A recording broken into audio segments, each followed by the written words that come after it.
Welcome back. Telangana మంత్రి కోమటిరెడ్డి వెంకటరెడ్డికి కోపం వచ్చింది. సహచర మంత్రిపై అలిగారు. అధికారిక కార్యక్రమంలో పాల్గొనేందుకు ఎయిర్పోర్టుకు సకాలంలో రాకపోవడంతో తీవ్ర ఆగ్రహం వ్యక్తం చేశారు. గంటసేపు వెయిట్ చేసేలా చేస్తారా అంటూ హైదరాబాద్ బేగంపేట ఎయిర్పోర్ట్ నుంచి అలిగి వెళ్లిపోయారు. ఈ ఘటన చర్చనీయాంశంగా మారింది.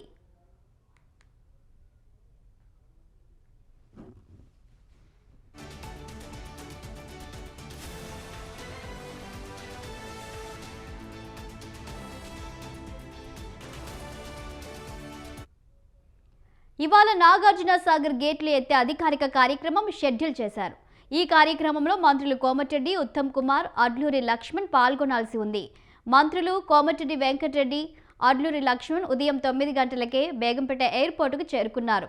నిజానికి 8 గంటల 40 నిమిషాలకే ఎయిర్పోర్ట్ నుంచి హెలికాప్టర్లో నాగార్జున సాగర్ బయలుదేరాల్సి ఉంది. అయితే ఇరిగేషన్ మంత్రి ఉత్తమ్ కుమార్ రెడ్డి 10 గంటల వరకు కూడా ఎయిర్పోర్టుకు రాలేదు. తాను ఉదయం 9 గంటలకే ఎయిర్పోర్టుకు రావాలని చెప్పిన ఉత్తమ్ ఇంత ఆలస్యంగా ఎలా వస్తారని కోమటిరెడ్డి వెంకటరెడ్డి తీవ్ర అసహనం వ్యక్తం చేశారు.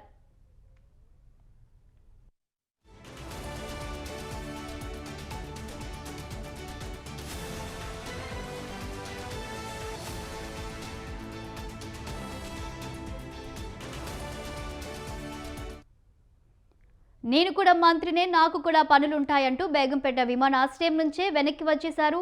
అంతేకాదు ఉత్తమ్ కుమార్ రెడ్డితో కలిసి కార్యక్రమానికి హాజరు కావాల్సిన కోమటిరెడ్డి సదరు కార్యక్రమానికి ఏకంగా డుమ్మా కొట్టారు.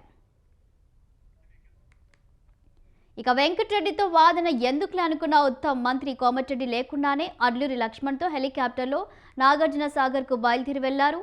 ఈ ఘటన కాంగ్రెస్ ప్రభుత్వంలో మంత్రుల మధ్య సమన్వయ లోపాన్ని, అంతర్గత విభేదాలను మరోసారి బహిర్గతం చేసింది. ఈ వ్యవహారం ముఖ్యమంత్రి కార్యాలయానికి చేరింది. దీనిపై సీఎం రేవంత్ రెడ్డి ఆరా తీశారు.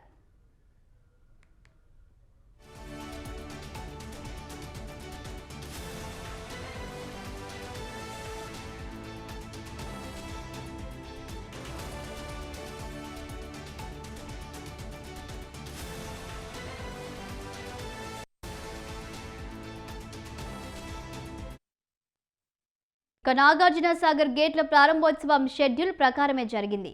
మంత్రులు ఉత్తమ్ కుమార్ రెడ్డి, అడ్లూరి లక్ష్మణ్, స్థానిక ఎమ్మెల్యే జైవీర్ రెడ్డితో కలిసి నాగార్జున సాగర్ 13వ నంబర్ గేటును ఎత్తి నీటిని కిందకు విడుదల చేశారు.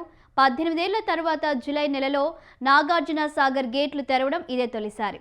సాధారణంగా సాగర్ గేట్లు ఆగస్టు చివరిలో లేదా సెప్టెంబర్లో మాత్రమే తెరుచుకుంటాయి.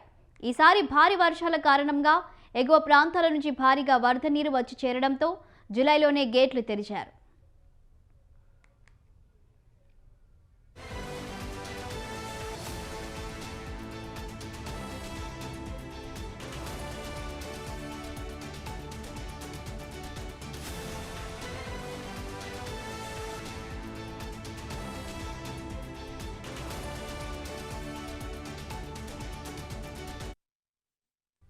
గతంలో దివంగత ముఖ్యమంత్రి వైఎస్ రాజశేఖర రెడ్డి హయాంలో 2006-2007 సంవత్సరాలలో జూలైలోనే సాగర్ గేట్లు తెరుచుకున్నాయి. ఆ తర్వాత మళ్ళీ ఇన్నేళ్లకు జూలైలో గేట్లు తెరవడం విశేషం. జలాశయంలో నీటి మట్టం పూర్తి స్థాయికి చేరుకోవడంతో కృష్ణా డెల్టా పరిధిలోని ఆయకట్టుకు సాగునీటిని విడుదల చేయడానికి ఈ గేట్లను తెరిచారు. సాగర్ గేట్లు తెరవడంతో దిగువ ప్రాంతాల రైతులు హర్షం వ్యక్తం చేస్తున్నారు.